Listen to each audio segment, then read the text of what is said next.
Last class में अपने जो पढ़ रहे थे लॉजिक गेट्स, लॉजिक गेट में हमने एक और गेट पढ़ लिया था, उसके अलावा बाकी गेट अपने को इस क्लास में डिस्कस करने थे। तो अपने और गेट के बाद नेक्स्ट गेट था एंड गेट। एंड गेट के बारे में हम पढ़ रहे थे,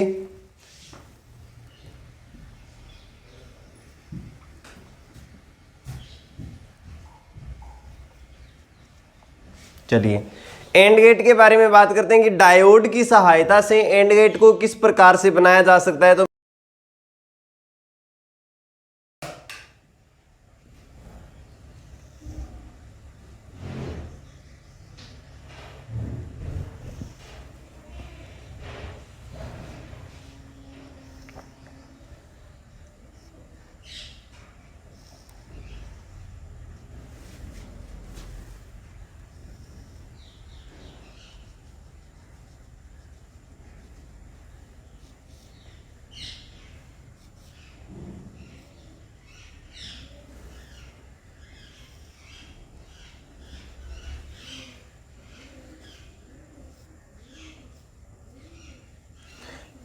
ये है 5 वोल्ट, यहां पे हमने आउटपुट देखना था, ये रेजिस्टेंस है R, ठीक है।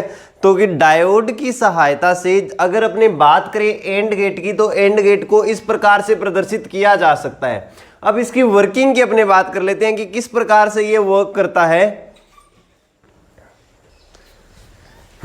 तो इसकी वर्किंग की अपने बात करते हैं, तो हमारे पास दो डायोड है, D1 डायोड, ये है D2। सबसे पहले हम क्या करते हैं, सबसे पहले हम A टर्मिनल को 0 पे रखते हैं, A बराबर 0, B बराबर 0, दोनों के दोनों टर्मिनल पर 0 वोल्ट इनपुट हमने दी है, मतलब दोनों के दोनों टर्मिनल है, यहाँ पे किसी भी प्रकार का कोई भी विभवांतर नहीं है। जब इस सिचुएशन की अपने बात करते हैं तब देखिए क्या होगा, यहाँ पे 0 वोल्ट है, यहाँ पे प्लस का 5 वोल्ट है, दोनों डायोड कौन से बायस में हो जाएगी, फॉरवर्ड बायस में हो जाएगी। D2 भी फॉरवर्ड में होगी और D1 भी किस में होगी, फॉरवर्ड बायस में होगी। और जब दोनों डायोड फॉरवर्ड बायस में होगी तो धारा का चालन करेगी, दोनों की दोनों डायोड जब फॉरवर्ड बायस में होगी तो दोनों डायोड क्या करेगी, धारा का चालन करेगी। अब धारा प्रवाह कहां से कहां होगा, एक प्रकार से ये परिपथ अपना कंप्लीट हो जाएगा, एक प्रकार से अपने नोट करें तो ये परिपथ अपना क्या हो जाएगा, कंप्लीट हो जाएगा। लेकिन अगर हम क्या मान के चले, अगर हम मान के चलें कि हमारा ये जो सर्किट है उसके अंदर जो डायोड लगी हुई है वो आइडियल डायोड है, तब उस कंडीशन में देखिए किस प्रकार से ये दोनों तो सीधे वायर हो गए। फॉरवर्ड बायस में एक डायोड है, उसका प्रतिरोध क्या होता है, आदर्श डायोड का प्रतिरोध 0 होता है, तो ये तो सीधे वायर हो गए। एक हमने जोड़ दिया है रजिस्टेंस और एक हमने जोड़ दिया बैटरी का सोर्स। हमारा परिपथ डायग्राम इस प्रकार से हो जाएगा, जो सर्किट डायग्राम है हमारा वो इस प्रकार से हो जाएगा। इस कंडीशन में देखिए यहाँ पे 5 वोल्ट है, यहाँ पे 5 वोल्ट है, उसको मैं लिखता हूँ E से, इसको मैं लिख देता हूँ R से।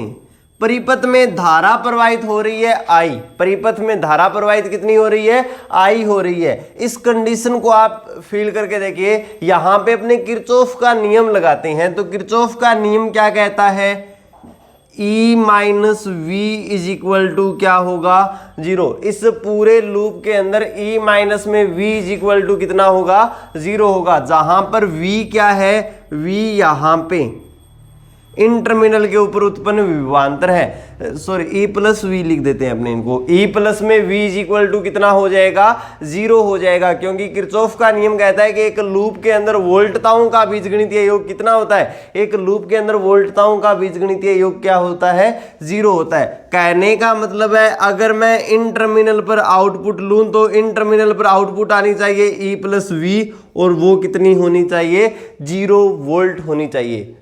सिचुएशन समझ रहे हो इसको, जब A और B दोनों के दोनों 0 होंगे उस कंडीशन के अंदर क्या होगा, किरचॉफ का नियम मैं यहाँ पे अप्लाई करके देखता हूँ, E प्लस में V की वैल्यू 0 आती है, कहने का मतलब है E और V का योग यहाँ पे क्या हो जाएगा, 0 हो जाएगा।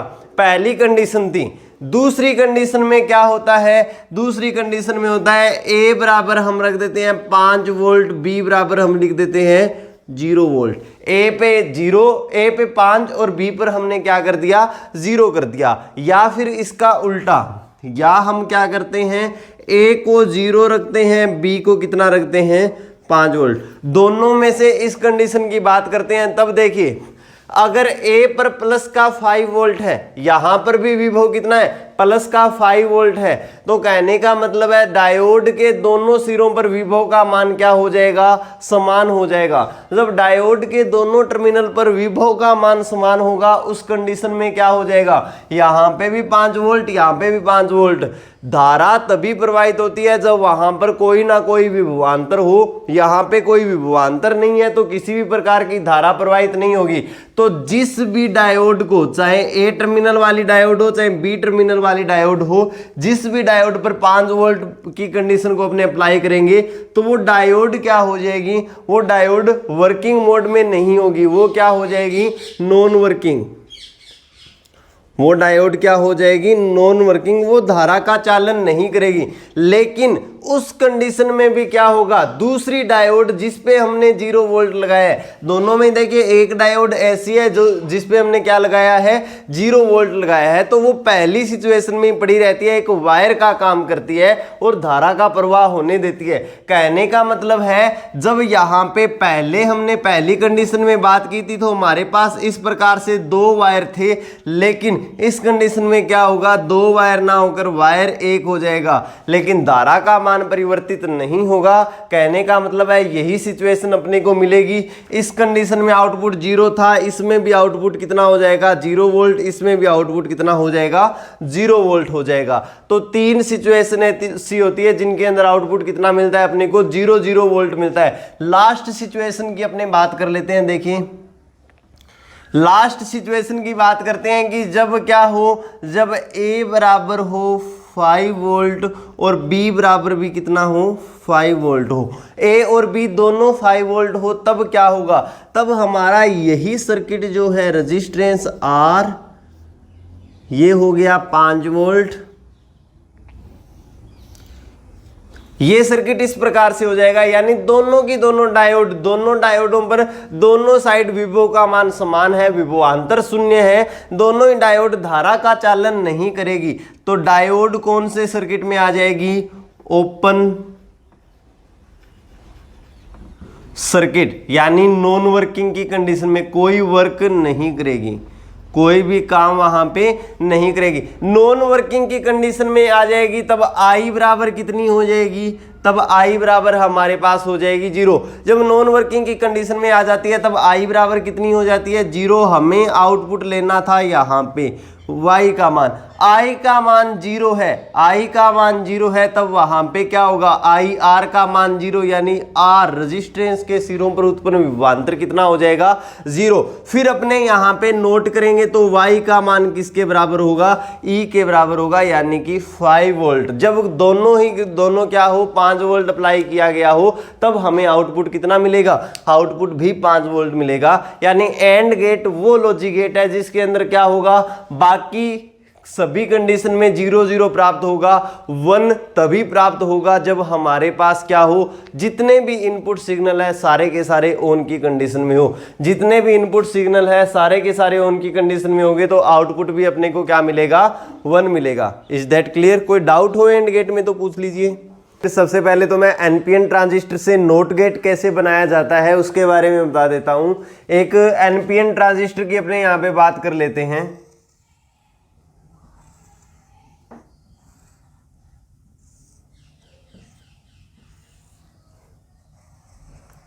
ये हमारे पास एक एनपीएन ट्रांजिस्टर है।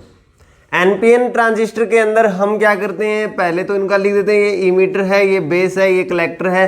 अब इसके बारे में अपने देखते हैं, इसमें अपने एक काम करते हैं, इनपुट आउटपुट उन दोनों चीज़ों की बात कर लेते हैं। आउटपुट देखिए हमें लेना है कलेक्टर के थ्रू यहाँ पे, और इनपुट जो है वो हमें देना है बेस के थ्रू, ओके। और इमीटर को हमें रखना है ग्राउंड, इमीटर को हम रखते हैं ग्राउंड। अब देखिए, अब सबसे पहले इनपुट की बात करते हैं। इनपुट बेस के थ्रू दे रहे हैं, इनपुट को मैं लिख देता हूं ए से। बेस के अंदर एक रेजिस्टेंस अपने यहां पे ऐड कर देते हैं, RB। ठीक है, कलेक्टर है, कलेक्टर के लिए अपने एक काम करते हैं, कलेक्टर के लिए भी एक रेजिस्टेंस के थ्रू, RC के थ्रू एक बैटरी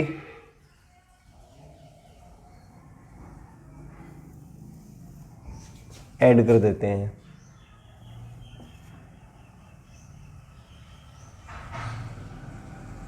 बैटरी का दूसरा सिरा जुड़ा हुआ होगा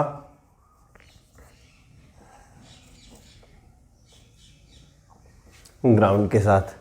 देखिए डायग्राम आप यहां पर बैटरी का +5 दिखा के भी कंप्लीट कर सकते हो, लेकिन समझने के लिए मैंने यहां पे एक काम किया है, समझने के लिए मैंने बैटरी का नेगेटिव टर्मिनल है उसको आपको दिखाया है कि सर्किट कंप्लीट कैसे होता है। या फिर मैं इनको ग्राउंड ना दिखा करके, या फिर मैं इनको इस प्रकार से जोड़ सकता हूं। ठीक है, ये जंक्शन बन जाएगा इमिटर कलेक्टर जंक्शन। अब दूसरा देखिए, इनपुट दे रहे हैं अपने यहां पे,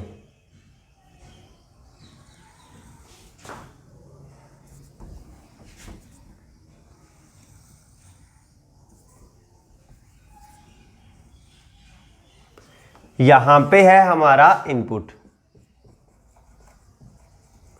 अब नोट गेट की मैं जो ट्रुथ टेबल है उस टेबल की बात कर लेता हूं।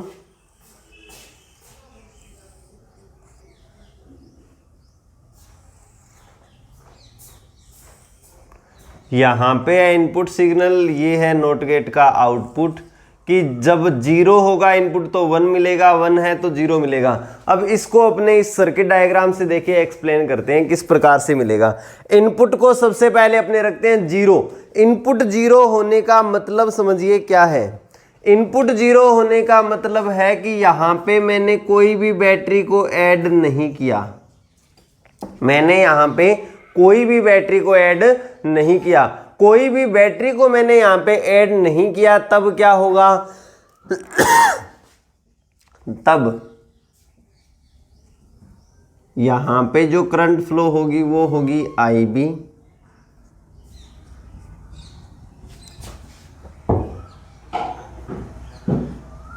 IC। ठीक है, IB, IE और IC।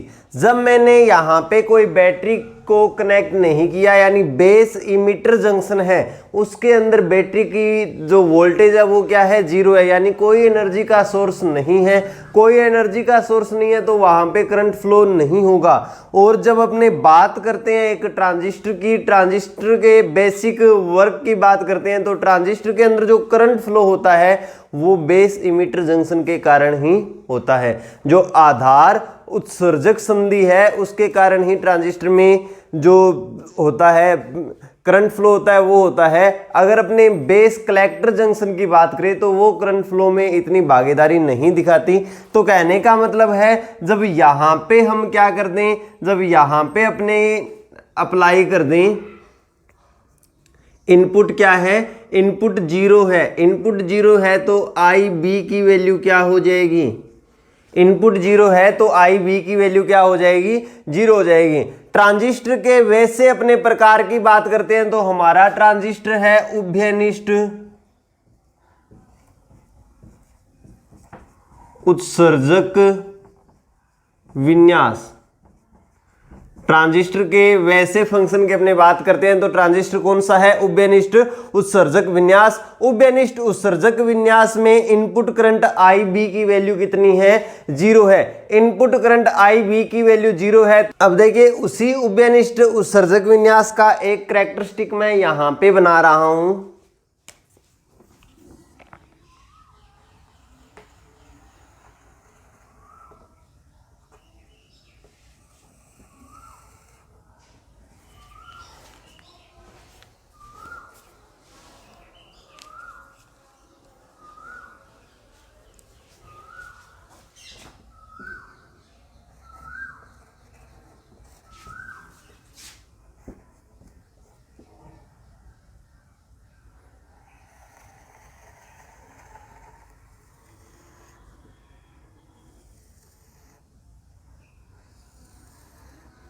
आउटपुट कैरेक्टरिस्टिक अपने को कुछ इस प्रकार से प्राप्त होता है।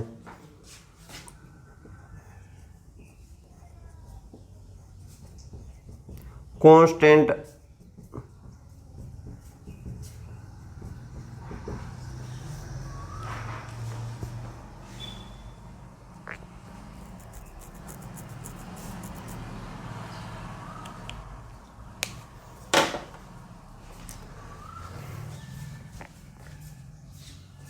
इनपुट करंट की वैल्यू कांस्टेंट लेके चलते हैं ना अपने।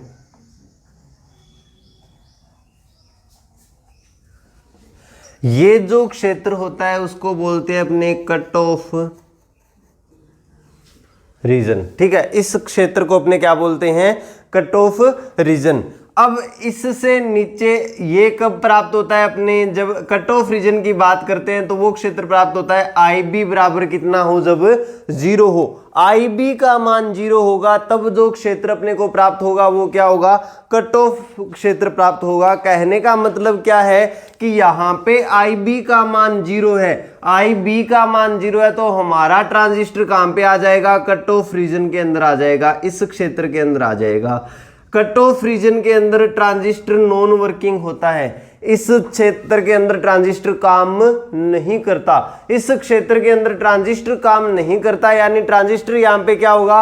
नॉन वर्किंग कंडीशन में होगा। नॉन वर्किंग कंडीशन में होगा तो आई सी की वैल्यू क्या हो जाएगी? 0 हो जाएगी। ट्रांजिस्टर नॉन वर्किंग कंडीशन में होगा, आई सी की वैल्यू क्या हो जाएगी? 0 हो जाएगी। जब आई सी की वैल्यू 0 है तब अपने आउटपुट की बात कर लेते हैं। तब अपने आउटपुट की बात कर लेते हैं तो आउटपुट कहां पे ले रहे हैं अपने? एक तो यहां पे नोट कर रहे हैं आउटपुट और दूसरा अपने नोट कर रहे हैं यहां पे। इन दोनों टर्मिनल के बीच में आउटपुट की बात करें तो इन दोनों टर्मिनल को ध्यान से देखें, आपको इन दोनों टर्मिनल के बीच में इस प्रकार का एक सर्किट मिलेगा।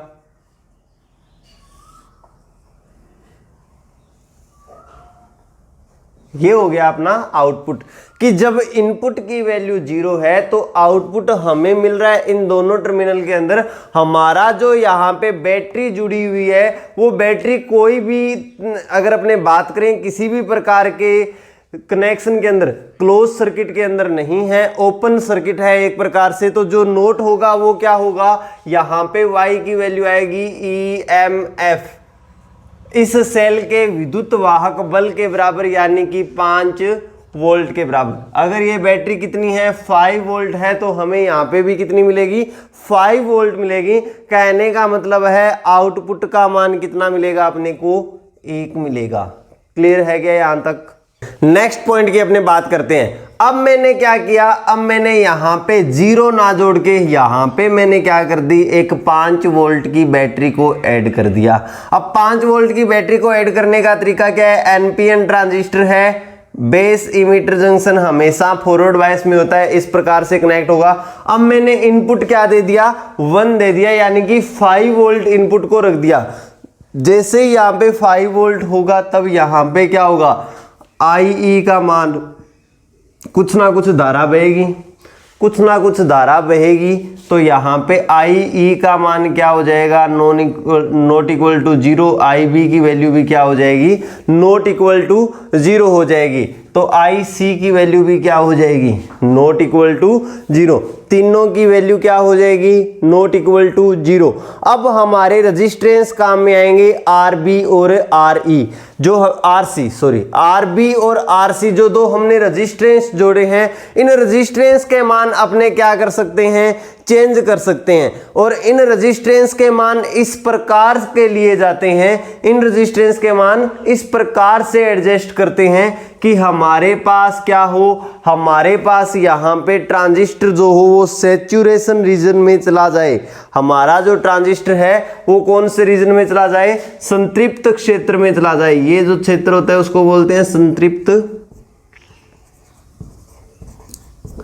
क्षेत्र। ये जो क्षेत्र है उसको अपने क्या बोलते हैं? संतृप्त क्षेत्र। हमारा जो ट्रांजिस्टर है वो कौन से रीजन में चला जाए? संतृप्त क्षेत्र के अंदर चला जाए। अब यहाँ पे पॉइंट ये आता है कि संतृप्त क्षेत्र का काम क्या है?